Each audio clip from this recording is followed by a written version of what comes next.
Champions ট্রফির squad ঘোষণার পর থেকেই একের পর এক চোট সমস্যা ভোগাচ্ছে দলগুলোকে। ভারত, অস্ট্রেলিয়া ও দক্ষিণ আফ্রিকার পর এবার সেই তালিকায় যোগ হলো আফগানিস্তানও। পিঠের চোটের কারণে চ্যাম্পিয়ন্স ট্রফির দল থেকে ছিটকে গেছেন আফগান স্পিনার গজনফর। তার জায়গায় দলে নেওয়া হয়েছে বাঁহাতি স্পিনার নানগায়াল খারতিকেও।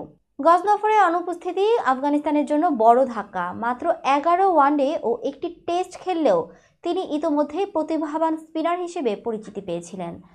তিনি সর্বশেষ সংযুক্ত আরব আমিরাতের ইন্টারন্যাশনাল টি-20 লিগে খেলেছিলেন, তবে তার চোট শুরু হয়েছিল আরও আগে, গত ডিসেম্বরে জিম্বাবুয়ের বিপক্ষে বুলাওয়েতে হওয়া টেস্ট ম্যাচের সময়। দলের পক্ষ থেকে জানানো হয়েছে অন্তত 4 মাস মাঠের বাইরে থাকতে হবে গজনফরকে। এই সময়ে তার পুনর্বাসন প্রক্রিয়া চলবে, যার ফলে তিনি আইপিএলেও খেলতে পারবেন না। উল্লেখ্য, মুম্বাই ইন্ডিয়ান্স প্রথমবারের মতো তাকে দলে নিয়েছিল।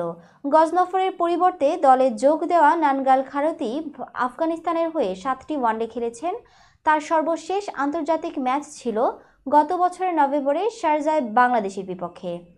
এর আগে আফগানিস্তানের আরেক গুরুত্বপূর্ণ স্পিনার মুজিবুর রহমানকে চোটের কারণে হারিয়েছে। একের পর এক ইনজুরি আফগানিস্তানের চ্যাম্পিয়ন্স ট্রফির প্রস্তুতিতে বড় ধাক্কা হয়ে দাঁড়িয়েছে।